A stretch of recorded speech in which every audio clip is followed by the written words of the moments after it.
Now coming to the exercises, find the time required for a 50 Hz alternating current to change from its value from 0 to RMS value. Okay. Now let us start with the first question. As we are asked to find out the time, so from 0 to RMS value. So as we know, RMS value is I0 by root 2. And we know that the equation would be this should be equal to I0 sine omega t. Let's say this time is t1. So solving this, we'll get omega t1 is equal to pi by 4. So t1 equal to pi by 4 omega. This can be also written as pi by 4 2 pi frequency. And this would be pi by 4 into 2 pi into 50. And we'll get the value as 1 by 8 into 50, which is 0.0025 seconds or 2.5 milliseconds. Now coming to question number 2. The household supply of electricity is at 220 volts, which is the RMS value, and 50 Hz. Find the peak value and the least possible time in which the voltage can change from RMS value to 0. Okay. Now in the first part we are asked to find out the peak voltage. So peak voltage is as we know that ERMS is nothing but E0, which is the peak value, divided by root 2.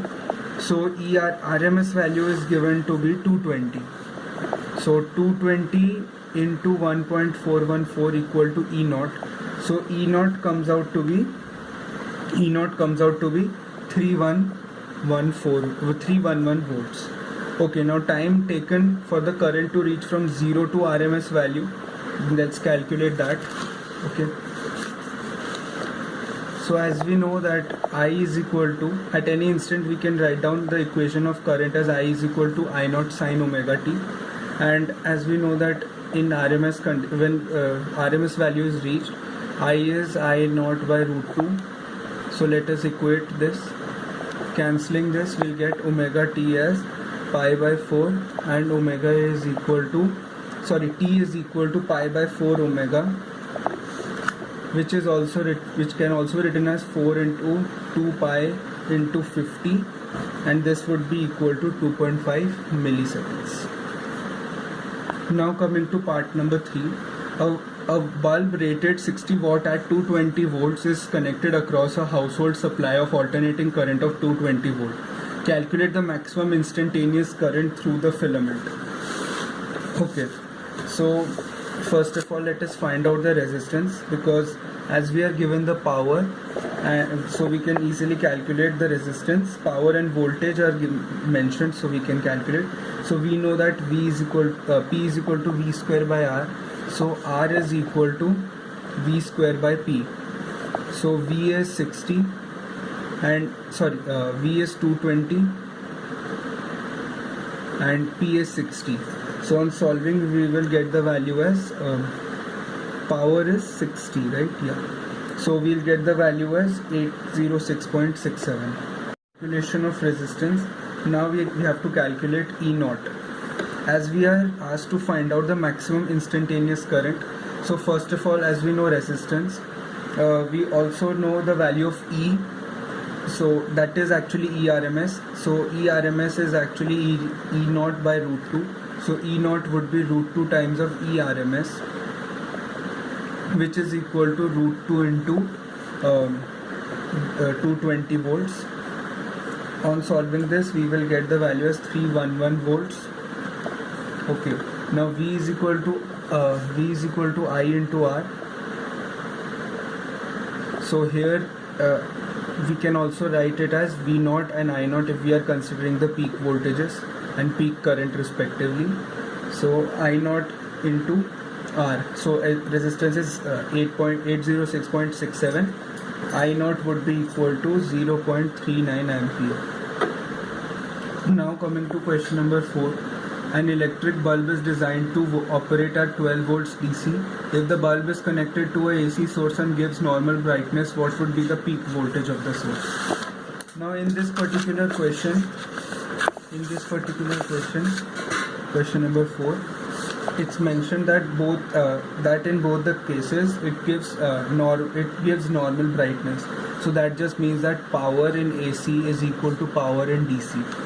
So as we know that power in AC would be I square RT, or you can say energy, so into time also. So I square, but here RMS would be there because as we are considering AC, into R into T. Now let's cancel this T. We can also write it as E square by R, and here RMS as it is AC, and in case of DC it would be E square by R. Cancelling R's, we will get value of E RMS as, now as E RMS is E naught by 2 square is equal to E square. So that means E square is nothing but E. Okay, so this would be root E naught is equal to root 2 times E. Okay, so that means the peak value E naught would be root 2 times, that is 1.414 into E.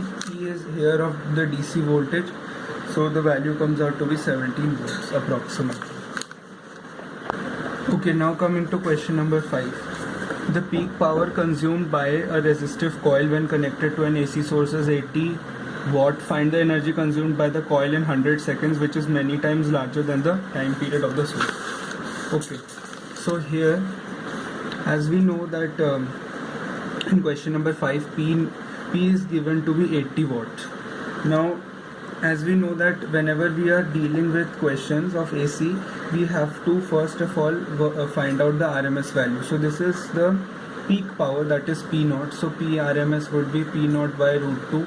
So 80 by root 2. So 80 by 2. I'm sorry, because basically power is V into I.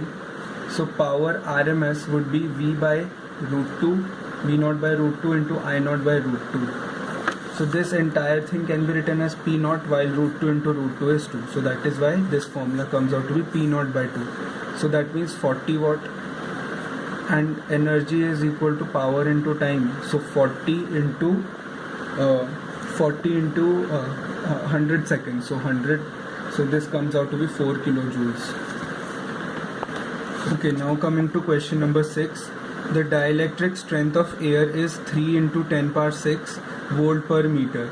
A parallel plate capacitor has area of 20 centimeter square and plate separation of 0.1 millimeter. Find the maximum RMS voltage of an AC source which can be safely connected to the capacitor. Now in this particular question,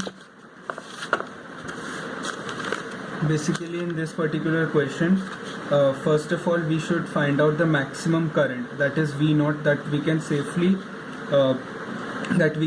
connect to the two ends of the capacitor. Now as we know that the dielectric strength of air is 3 into 10 power 6, which is given in the question. So this is the maximum electric field that can be produced before any dielectric breakdown. So potential difference, I'll write down as PD would be equal to E into D, where D is the distance of separation between the plates. So electric field is 3 into 10 power 6 into the separation is 0.1 millimeter. So 0.1 into 10 power minus 3. This value comes out to be 3 into 10 power 2. So that is 300 volts. Now this is the maximum potential difference. So that is V naught. Now we have to find out Vrms. So Vrms would be V naught by root 2. So this comes out to be 300 by root 2, and the value would be 2.212 volts. Okay, now coming to question number 7. A current in discharging LR circuit is given by I is equal to I naught e power minus t by tau, where tau is the time constant of the circuit. Calculate the RMS current for the period t is equal to 0 to t equal to tau. Okay, now in this particular question we are asked to find out the RMS current. So as I is equal to I naught e power minus t by tau, first of all, to find out RMS we need to find out the RMS. So first of all we need to find out the mean of the squares. So that means so square would be I naught e power minus t by tau whole square, integration from 0 to tau, and total time difference is tau. So let us divide it by that.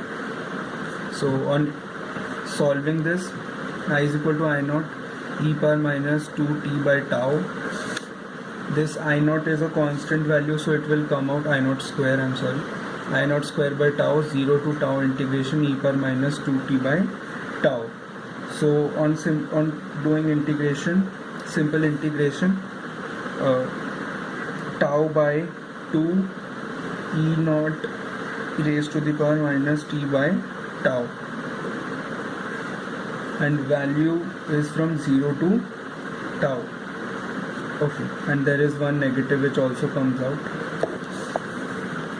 Now on solving this, we'll get the value as I naught square by tau into tau by 2 e minus 2 minus 1. Tau gets cancelled.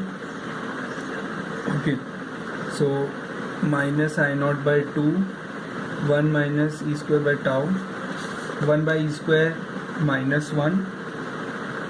Okay, so I naught square by 2, 1 minus I naught square. Okay, so this is the mean of the squares. Now to find out RMS, we just need to take the root of this value. So RMS would be this value, e square minus 1 e square.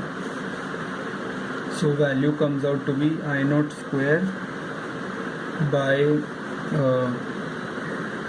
e naught, e will come out, and inside the root would be this value, and square would also be removed. Okay, so this is the answer. Okay, now coming to question number 8. A capacitor of capacitance 10 microfarad is connected to an oscillator giving an output voltage of E is equal to 10 sine omega t. Find the peak current in the circuit for omega is equal to 10, 100 and 500 and 1000 second inverse. Okay, so it's a very simple question. Basically, they have given us a capacitor of 10 power minus of 10 microfarad, and it is connected to a source which is giving current EMF as E is equal to E naught sine omega t.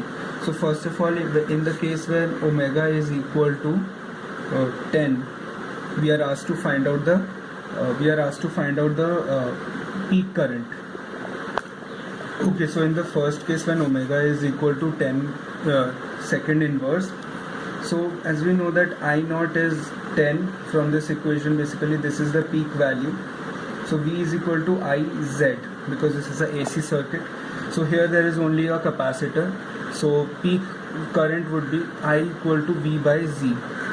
And in case of a capacitor, only a single capacitor, Z would be 1 by omega C. So V is 10 and 1 by omega into C. So 10 into omega, that is 2 into pi into frequency is 10, into C is 10 into 10 power minus x. So on solving this, we will get the value as, okay, so there would be no 2 into pi because directly the value of omega is mentioned.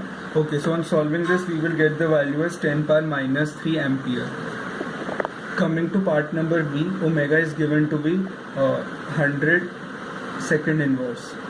Okay, so in this case again we will use the same formula. I is equal to E naught by 1 by omega C.